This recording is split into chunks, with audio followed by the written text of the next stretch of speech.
Hello, morning enthusiasts. Welcome to the Best Morning Routine Ever podcast. I am your host, Looney Lewis, and today I have the honor of introducing a very special guest to the show, Eric Rebelo. He is the founder of a digital business development firm that builds sales and marketing growth system for service-based businesses. And he does this by using online advertising, SEO, conversion websites, and media. So all things conversion, social media, it is really awesome to have him on here because we want to hear all about it, how he's done it, how he's built it, and how his morning routine has contributed to that success as well. So with no further ado, Eric, welcome to the show. Thanks for having me on. I really appreciate it. And glad to get into some conversation that's hopefully going to provide some value. Absolutely. Yes. I'm so excited. So before we get into what you do, your digital business, let's talk about your journey here so far. How did you make it here? Yeah. So basically, I'll give you like the brief rundown is I was in college for computer information systems, and then I just wasn't necessarily a fan of college for like my goals, because when I was in computer information systems, it was a little bit too much engineering stuff for me. And I was a little bit more on the creative side. Like I'm somewhere in the middle between like the logical and the creative. Mhm. So I was just kept complaining about college. So my friends and family told me that, maybe you should just not go to college anymore. And at the time I was working as a store manager of a retail store. So I kind of had something to fall back on, a job that was paying me pretty well. And then after dropping out of college, I was at this job, and there were certain protocols that I didn't think were like efficient. You know what I mean? I wanted to make my store better and get more sales and just make it more operationally sound, but they didn't agree with certain protocols just because, they're like, oh, well, we've always done it this way. And even though you have Yeah. good ideas, you know what I mean? Like they were just not with it. So I ended up leaving there as well. And then I was kind of out on my own to start my own business. And it took a little bit of time to figure out what I wanted to do, but I just thought back to what I've always been good at or what I've always been interested in. And that's been psychology, sociology, how people work, marketing, branding, like, all that type of stuff. Yeah. Sales things. Like I've always been interested in that. And then I was just thinking like, okay, what if I start a business helping people with, digital business development? And then, it just kind of came from there. That's really good. Yeah, I understand completely about people, brick and mortar stores. Like this is the way we've been doing it always, and they can't really go with the time, and they get left behind, right? We can think of Blockbuster, that didn't see the change, the wave that was taking place, and then they get left behind. Circuit City, all these other organizations, big ones too, that were thriving at the time, and so when someone like you comes in who kind of sees the future or can have these great ideas, it's not really appreciated. So you go off and start your own business, and now you help service-based businesses thrive on this platform. Exactly. Yeah. And that's the thing is, I was trying to do a little bit of digital marketing for my store, and they just didn't they didn't really have a system or a process for that was kind of scalable. And I was like, well, let me just do it for my store. And I had a bunch of other ideas too, but they just weren't with the times. So I had to leave. And I think my personality is a little bit more entrepreneurial anyway. Mm-hmm. So it ended up for the best. And now we're doing websites, we're doing back end funnel follow-up, like email and text follow-up. We're doing ad traffic on all the different platforms. And then we're doing inbound sales training. So we're trying to, take the whole customer acquisition process and try and have like a system that our clients can follow. And it's worked out pretty well. That is pretty powerful because there's a lot of moving parts in there, right? There is. SEO alone, yeah. SEO alone is like a long-term relationship. And so I can imagine if you say you have your hands from the beginning and kind of like a relationship and kind of see it grow, then you're bound to see results. So tell us about your process to getting these results for your clients. Yeah. So our process or our strategy is kind of like the key thing that sets us apart from everything.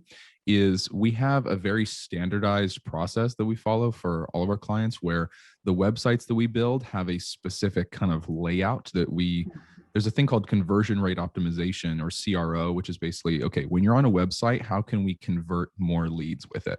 And there's a specific format or structure that you follow that makes it easy to read. It's minimal, so it's not overwhelming.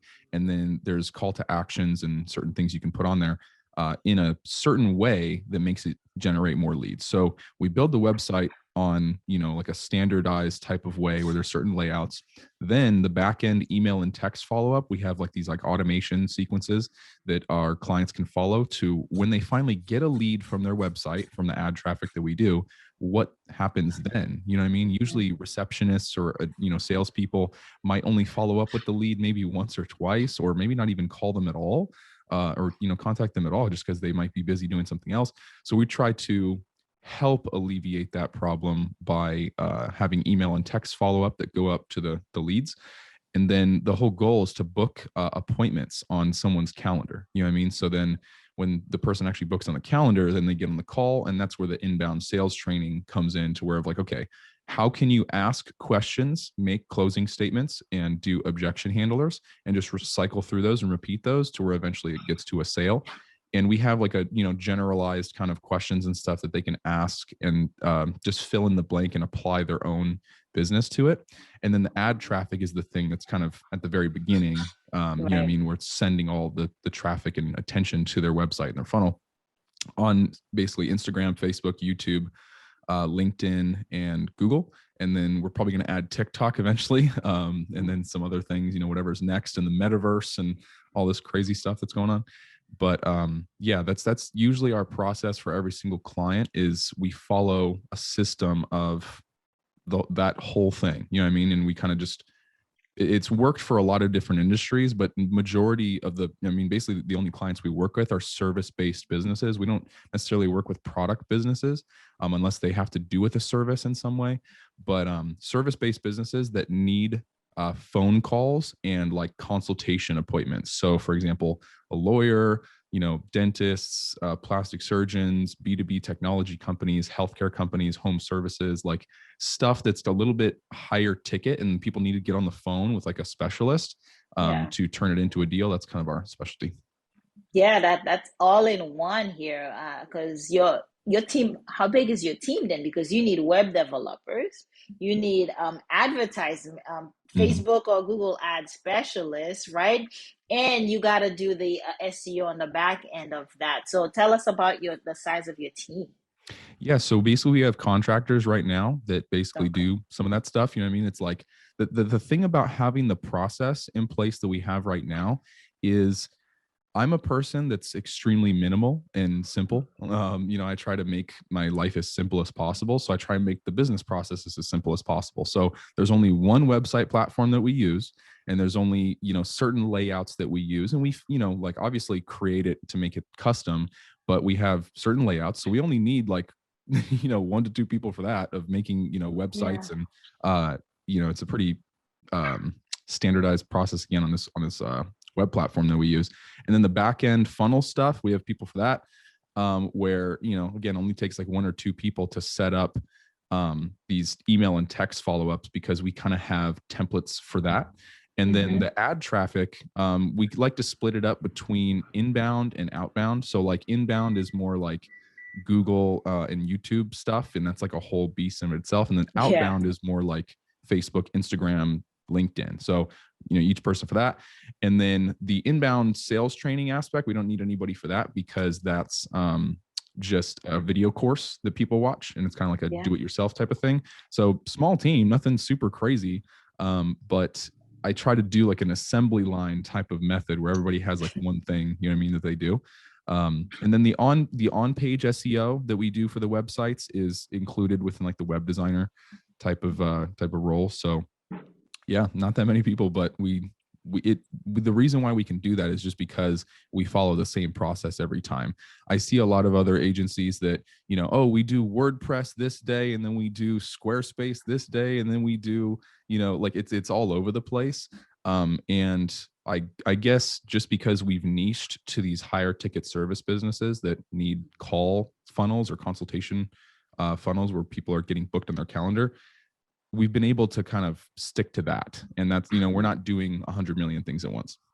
Yeah, small but mighty then, because you can plug and play. Yep, You automate every aspect of it, so you don't need the manpower, which exactly. is genius. Yeah, that's a similar funnel I have set up for on my end, and it's still active and still going, and set it up once and it keeps generating. So the power of automating and having that process. And a lot of people surprisingly like don't know the difference between a sequence and a newsletter. Like those are totally different things. Yeah. Newsletter is just a one time, one off, but the automation, the sequencing is what's going to actually tap, right? Because you got to make how many points of connection before somebody buys. About 8 to You would 12. know. Yeah, you would know, and that's what the automation does, right? Is that reoccurring, getting in contact with the potential client to remind them so that they can actually help and make a decision. Exactly. And yeah, like we usually with the email and text follow up that we do and the kind of this like CRM thing that we give to our clients, um, we try and do 50% kind of like educational content that's like useful and like, you know what I mean, Yeah, like gets their clients or their prospects to understand what they do. Then the other 50% is get on a call with us because XYZ reason. You know what I mean? Of, you know, for example, if a person is getting sued and they fill out a form, it's like, okay, here's the top 3 things you need to know about this lawsuit, or here's the top 3 things you need to know about our dental practice or our tech, you know, the technology that we're trying to do in your B2B solution. And then the other 50% is like, okay, schedule a call on our calendar to get a 30-minute consultation session. right. And in this consultation session, here's the things we're going to go over. You know what I mean? It's kind of like sending them to different pages. Like I mean, that's the part that kind of differs depending on the business because you need to use different language in the text. Yeah, Like you're not going to send the same exact messages on for like dental clients as you're going to do for like B2B technology solutions that are bigger. But yeah, we just try to follow a format, and ultimately it goes back to human psychology. And because of I have such an interest in psychology and sociology, it's like a lot of people think you have to niche down a lot to only one thing. The reason why our stuff has been able to work in multiple industries is because it is semi still like a niche in a way, but we're trying to focus on human psychology of people want things better, faster, they want more of them, and they want to solve their problems. You know what I mean? And they want to get on the phone with a specialist or an expert to talk about the problems, feel understood, and then, you know, basically sign a deal with our clients to solve their problem. You know what I mean? And it's pretty standard thing, but people I think make their business too complex where they think it's unique to every other business in the market. And, you know, it can be, you know, that if you have a competitive advantage, it's completely different. It's great. yeah, But most of the time you can simplify your offer and what you do for your clients and to just, you know what I mean? Like a human psychology level of like, okay, what do we want? How do we give it to them? And what's the channel we're going to use to communicate that message? I don't know. People make their business and offers a little bit too complex sometimes. yeah. And I agree with you. And as a consumer, you can learn from that. You're like, simplify it, make it easy, and we will thank you. The customers, the client will thank you for Yeah. simplifying it. And they want to know. They want to know what's next. They want to be told what to do, right? I know people will cringe when they hear that. Others will cringe, but we want to hear what you want us to do, and then we'll just do it because if we've come in contact with you, we already trust you can give us the solution we're looking for. So just tell us how to go about it. Yeah. Turn And by it's turn like, directions.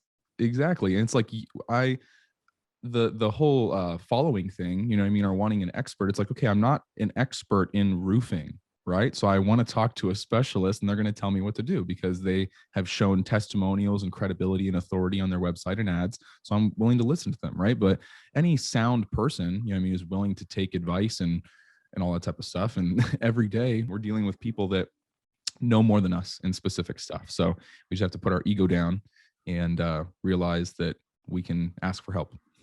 Yeah, yeah, absolutely. I love the how you couple psychology, sociology with it, and a lot of people, business owners, don't because they don't see the correlation. So tell us a little bit more about the psychology and marketing and how important that is. Yeah. So something that I feel a lot of business owners could improve on is selling how they buy. You know what I mean? Like if you put yourself in the shoes of like a buyer of your service, you're going to understand them a lot more and be able to communicate that marketing message a lot easier because now again you have that point of view or that perspective. So if you're just going to use this example again, like a roofer, the person that you're talking to or trying to get, you know, sales from are these deals, is someone that's worried and scared and afraid that their like roof is, going to cost them a huge amount of money. They might not have that right now. They're trying to take care of their family. They have a lot of stress and anxiety at work. There's a lot going on, and Yeah. all they want is just your roofing company to make it easy and affordable for them and just solve their problem in a short amount of time. You know what I mean? And it's like, if you really empathize with your clients, it makes it a lot easier to understand that psychology. Um, so that's just kind of my thing, is like, where are they coming from? What do they want? What results do they want? And you'll understand the psychology very easily, because humans, again, they're like, we avoid pain and go towards pleasure. So that's pretty much it. Yeah. Yeah, absolutely. Well put. I like that. And so you are getting in there and actually understanding each of your clients' business Yeah. so that you can actually deliver this product, this service for them, because you need to understand the clients that they serve. Yeah. And we have to learn a lot about that for like the copywriting that we do and like the ads Mhm. and their pages and stuff. But again, this is the thing, is like, we try and focus on the principles of marketing and psychology rather than getting too lost in the weeds and the details. Because again, no matter what it, like, this is kind of why we work with the certain businesses in our niche, is they're all similar. There are similar businesses, even though they do different services. They have the same kind of format of, they need attention from people who need to urgently solve a big problem, and then they need to get on the phone with an expert, and then the expert is going to tell them how they can go about it, and then they can choose to work with that client or not. And that's pretty much it. Like, you know what I mean? That's most service businesses. And what do they have to know? They have to trust you. They have to know that you're going to get them the result. They have to like, working with your company, like, have a good experience. They have to see authority and credibility and testimonials and things. They have to understand how your process works. You know what I mean? It's like basically what I'm trying to say is, a lot of service businesses are similar. All your prospects just want the same thing. It's just the mechanism and the thing you're doing for them is just slightly different. You know what I mean? Yeah. Like a dentist and a lawyer, you know what I mean? It's the same thing. Like, you're solving a big problem that a person is having, whether it's with their teeth or whether it's a lawsuit. Person wants the problem solved. Yeah, and urgent. There's a sense of urgency on there too. Yeah. And so I imagine the pricey, the big ticket item is the ads, because you gotta pay for the leads, the lead generation aspect of it. But I imagine, Eric, you and your team are building a landing page. Once they you get that click from the ad, they come into that landing page where they have that one call to action. It's information, but what that one call to action to Mhm. proceed, right? Yeah. So when we build the websites, we build them kind of in a landing page format. And that's where, like, a lot of websites are overwhelming. There's lots of stuff going on. And when a person is on your website and they feel overwhelmed, or there's just too much or uncertain, they will just leave because it's just too much for them to handle. And because of the short attention span that most people have nowadays in the technological world, everything's moving so quickly. If I get to your website and there's like 40 different tabs in the navigation, there's colors and pictures like everywhere that are kind of all over the place. I don't really know like what you guys do. My eyes don't kind of track in a way that's like normal. Then it's just going to be too much. And I'm like, okay, I don't even want to figure this out. I'm going to go to a different website or do something else. And they just Yeah. click away. The best way to do it is to have website with clear navigation. It's very simple, have lots of drop down menus so it's not overwhelming. Mm-hmm. And then on the, like, usually, like here in America, when you read a book, you go from left to right. So if you have your headline and what you do or your offering in the top left, and then a little description below it, and then a call to action, like on the left side, and then on the right side you have some video or pictures or something like that that kind of describe what you do. That's the best thing, is because right when I get to that site, I see what you do, I see your offer, I see the call to action of what like the next step to work with you is, and then a video or a picture kind of describing what you do. You know what I mean? And it's like, that's what the home hero section, or they, like, basically it's called like the viewport. Like, right when you open a page, that's a viewport section, and that whole section is what you have to hook them in within the first couple seconds. And if you don't do it, they're going to leave. They're not even going to scroll down because they're not interested in what you have to say. So that takes copywriting, it takes design, it takes all these different things that have to hook someone in. And that's just on the website. You also have to hook them in with the ads and the copywriting and the headlines there too. And you have to make them congruent in the same messaging. So there's a lot that goes into it. But yeah, like we do landing pages, but we build the website kind of in like a landing page format, if that makes sense. Yeah, it does. Yeah, especially if you already have the protocol or the system in place on how you want it to look, because you have the psychology behind it of how it's going to attract the end user, which is Mhm. pretty fantastic. Yeah. Yeah, like That's when you do phenomenal. like just real quick to add on to that last point, when you do conversion rate optimization, they can do these like heat map things. And a heat map for a website basically just shows, it's they call it like predictive heat mapping, where you can see based on the website design and structure where someone's eye goes and where the attention is. And you'll see, like, when you do these predictive heat mapping analysis, like via the software, you put your website in and you might see that, like, the natural, like, eye tracking, like where someone will actually look, is not where you actually want them to look. Like maybe there's lots of colors and text in the top right section of your website or something, and you don't want them to look over there because your call to action is in the bottom left. Well, it's like, okay, you have to redesign and restructure your website to where people are actually looking where you want them to look on your website. So That is great insight. You're sharing a lot of knowledge. I bet a lot of listeners, entrepreneurs, are going, "Oh, I need to revamp my website ASAP." yep. And we didn't even get to ads. That would be a whole different topic. But I do want to find out about your morning routine, because you, as an entrepreneur, there are disciplines and principles you follow. So tell us about how you get up, dress up, and show up. Yeah. So I, again, like to keep my life pretty simple. So I wake up, I drink water, because you got to do that in the first, couple minutes of waking up. Gets your body hydrated, it gets you awake. You know what I mean? When you start getting those electrolytes from the water in your body, it's like waking up, because you just went Yeah, 8 hours without water. So you drink water right in the morning. Then I look at basically what goals or what things I have to do today. I usually keep it about 5 or 6 things that are critical tasks that I have to do. And then after that, I go to the gym, because I've found I'm kind of more of a night owl person. So I like doing things at night, but I'm trying to switch that, and have been switching that over to in the morning, where, work out in the morning and do it for like an hour, and then come back, shower, get ready, all that type of stuff. And now you have those endorphins and dopamine and all that yeah. type of stuff going through your head. So you feel energized, your blood's flowing, then you can think properly. And then, eat food, all type of stuff, get to work. That's pretty much it. But it's a pretty simple routine. I think my morning routine is good, but my night routine is kind of where I get a lot too, where, like, okay, I write down today at night what I'm going to do tomorrow. So it's already kind of Yeah. planned out. And then yeah, just try and stay, calm and relaxed before bed and like wind my mind down. But, morning routine and night routine to me are equally as important.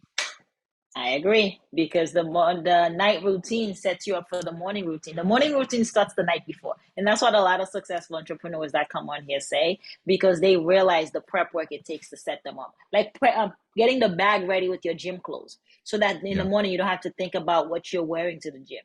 You just grab the bag and go. I do that right now. Or putting the water next to your bed, so when you do get up, you don't have to get out of bed before you hydrate, right? You just talk about the importance of that. Like Mhm. that is some thought that goes into it the night before. Thomas Edison says, never go to sleep without giving your mind something to work on. Again, that's relaxing the mind, asking the right questions. What is it that you need the answers to the next day?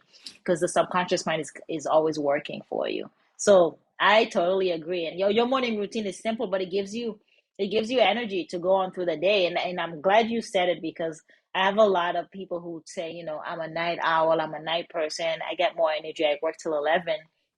But there is some power in doing things in the morning. You're at that alpha state. You get all these endorphins going. It kind of preps you to go harder and longer during the day. I strongly believe it. And some people are resisting to the fact that, oh, I don't work out in the morning. I don't have any energy. My body's not warmed up yet. Blah, blah, blah. Mhm. Yeah, and that's the thing. I feel that way too. It's just that, like, I have to do it anyway. Like, it's kind of just it also so I'm glad you touched on the water by the desk and the gym bag ready and stuff. I didn't even think to share that, but I already, I do that. Like I have my gym bag ready. I have my water. I have my meal preps ready in my fridge to where Yeah. like I know what to eat in the morning and I track it. And like, it's all just like my business. It's very systemized and optimized, or at least like, try and keep it that way best as possible.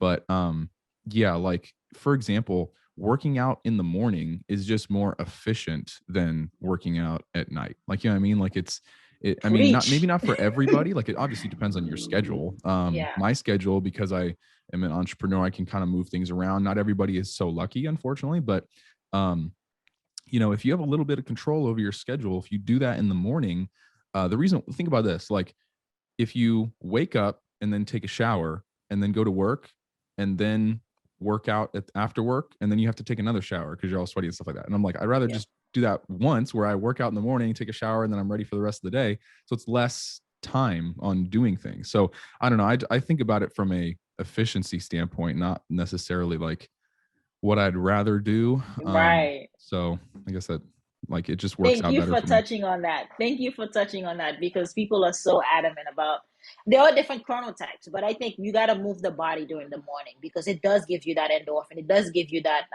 you got to move you've been stagnant for over 6 to 8 hours. So it's good to move the body as soon as you wake up, even if it's something small or short, because it will give you more energy. It'll make you think better too. Yep. I mean, Oprah Winfrey does it, Tony Robbins does it. Like it's effective. It works. But also decision fatigue. You think of not Jeff Bezos, but Steve Jobs wearing the same color shirt because he doesn't want to spend time thinking about what to wear the next day, or Facebook guy, Mark Zuckerberg. Mark, Yep. yeah, wearing the same color because they know decision fatigue is real, and you don't want to spend your most primal time, the first 2 hours of the day, worrying about what color to wear to the gym, what to pack, what to eat for the day. That stuff you take care of during the night, and in the morning you just go, and you will see that you have more willpower to make the tougher decisions, to deal with your team, and that I live my life by. That's actually kind of funny again that you say that because yeah, so I wear black all the time. I have like half of my closet is basically different versions of black shirts, and then I have like some gray shirts and some dark blue shirts and stuff like that. So it's like there's a couple different colors, but I mainly stick to black and gray for my shirts, and then same thing for my pants. It's either black, gray, or dark blue, and then different types of pants and stuff like that. But I've kind of gone what's her name? Maria Kondo or something like that, where you just remove anything that you don't really use on like a weekly basis. I don't Mm-hmm. really own a lot of stuff. I have, my desk, my laptop, my cameras, different, things, but I try to just remove as much stimulus and just things in my area as possible because it's just distracting.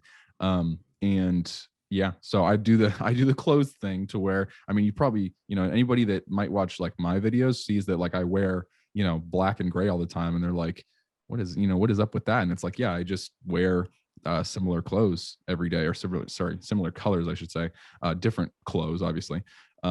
But just makes it easier, just simplifying your closet to having, 20 of the same shirt and you just wear that. Because you're an optimizer. You're a maximizer. That's it. You own it. Proud. I'm the same Yep. way. So it's been a delight. Tell us, how can we connect with you? How can we find you? Yeah, so I have a website, YouTube, Instagram, podcast, all that type of stuff. It's just Eric Rebelo if you search me on anything. Basically, my content is kind of about like marketing stuff. So if you're a business or entrepreneur or anything like that, you can hopefully get some value out of my videos. Getting in touch with me is basically just going through a form on my website, and I can hopefully help you with something. If I can't and it's not a good fit, then I'll tell you that, and I'll try and give you some free value on the call anyway. But that's kind of my whole thing. Excellent. Ladies and gentlemen, that has been Eric, and he has dropped some knowledge, some insight on all things business and how to run a whole funnel from the beginning to the end. So it's been, thank you for what you do, Eric, because it really does help small businesses to have it all in one place, because there's so many different moving parts in that equation, in that formula, in the business that you do, and to have a one place, one shop for all fit that is awesome. So thank you for what you do. Again, thank you for coming on the show today. Yeah, I appreciate you having me on. This was an awesome conversation. I like what you have to say about routines and stuff, because getting your day started right is probably one of the most important things that helps people get like a positive mindset to go be clear and consistent on like what they're actually trying to achieve. So it's awesome. Yeah, so they can show up to their life, to their business. It's pretty awesome. Thank you for your time.